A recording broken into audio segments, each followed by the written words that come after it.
Salut les sportives et les sportifs, j'espère que vous êtes en forme. Nous nous retrouvons aujourd'hui pour une nouvelle vidéo. Donc aujourd'hui les amis, mettez-vous à l'aise. Regardez là, je vous montre l'exemple, mettez vos pieds là tranquille. Voilà, on s'installe bien, on prend son petit thé vert, son petit café, ce que vous voulez, mettez-vous à l'aise parce qu'il y a plein de choses qui vont vous surprendre. Je finis cette mise en scène et maintenant passons au vif du sujet. Cette vidéo n'est absolument pas travaillée, je pense que vous vous rendez compte d'ailleurs. Ça va être de la totale impro. Donc aujourd'hui on va parler des compléments alimentaires parce que c'est un sujet assez controversé et je trouve que c'est souvent des produits qui sont utilisés à mauvais escient. On va faire un rappel du contexte global déjà pour commencer tout simplement et pour introduire cette vidéo. Je vais essayer de la faire la plus rapidement possible, la plus claire, nette, précise afin que vous puissiez comprendre un peu ma vision et pourquoi je dis ça. Mais sans plus attendre, on va parler déjà du contexte. Le contexte actuel, on vous vend des produits avec des images qui ont été fabriquées de toutes pièces, vous incitant à acheter et vous disant que grâce à ce produit-là, vous allez être comme ça. Déjà, on manipule l'image de personnes qui sont souvent sous-produits, pas ceux que vous allez acheter, mais sous-produits anabolisants, stéroïdes, tout ce que vous voulez, tout ce qui est illégal finalement, vont déjà vous tromper dans le résultat que vous pouvez obtenir. Ensuite, on va vous dire que ça va agir sur votre corps de telle et telle manière, que ça va permettre ça, et souvent c'est embelli, c'est amplifié, afin de vous vendre le produit, et afin de récupérer de l'argent. Le premier but finalement de cette manœuvre, c'est le côté financier et business. Après, vous avez toute la masse d'informations que vous pouvez trouver sur internet. Vous pouvez toujours trouver tout et son contraire. Face à ça, un pratiquant qui débute, il se perd, il sait pas quoi faire. Donc il va tester à droite, à gauche, il va acheter et finalement il va investir beaucoup d'argent pour pas grand chose. Et aujourd'hui avec cette vidéo, j'aimerais vous éviter cette perte de temps et cette perte d'argent finalement. Le temps c'est de l'argent. Ça me semble important de rétablir un peu quand même certaines vérités dans ce milieu. On est trop peu encore à vous dévoiler ça. C'est peut-être pour ça en fait que je suis pas sponsorisé. Ah non, c'est parce que j'ai que 300 abonnés sur Instagram. Oups, pardon. Bref, on n'est pas mieux là? Ça vous est jamais arrivé de vous auto-fatiguer? Qu'est-ce qui est intéressant, qu'est-ce qui ne l'est pas, à qui s'adressent les compléments? C'est pas parce que j'en ai jamais pris que je n'ai pas forcément un regard et je me suis pas forcément documenté. Toutes les sources que je vais vous citer viennent de sources, on va dire, plus ou moins fiables. Je pense qu'il n'est pas nécessairement obligatoire de prendre des compléments.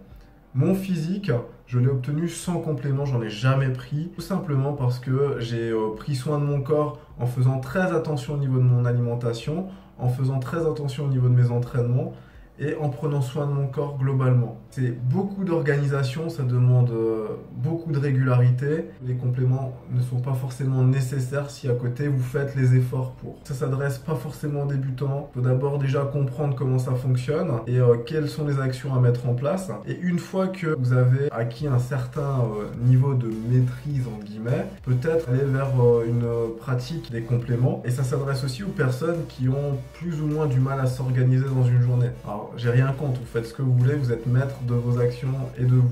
Et c'est très bien, ça veut dire que vous vous adaptez en fonction de votre contexte. Je ne peux pas vous recommander mieux. Ça ne veut pas dire que les personnes qui ne sont pas dans ce contexte-là doivent faire pareil que vous. Ça, c'est très important. Il ne faut pas se ruer sur les compléments comme quelque chose qui va être miraculeux, c'est pas le cas. Ça va vous permettre à tout péter de un peu mieux progresser et encore, c'est même pas dit.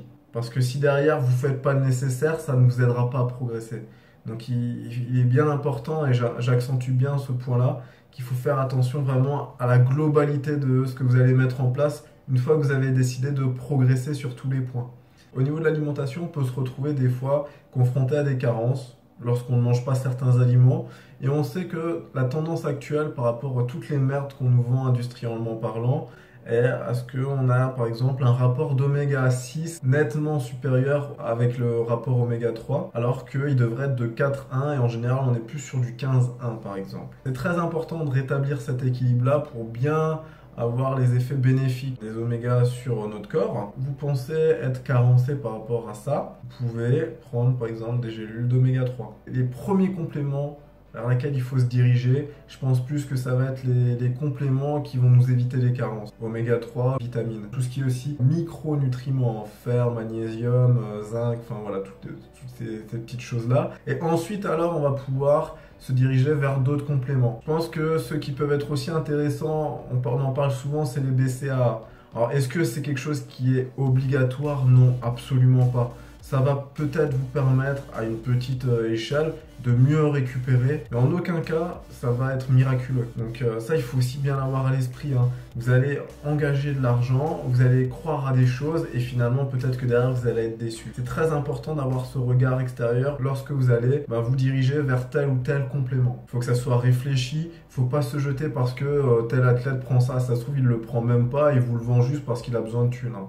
Bon écoutez, c'est tout pour aujourd'hui, je vous retrouve pour une nouvelle vidéo mercredi prochain. Si cette vidéo vous a plu, n'hésitez pas à la partager, à la liker, à la commenter, vous abonner. Et d'ici là, portez-vous bien, tchuss.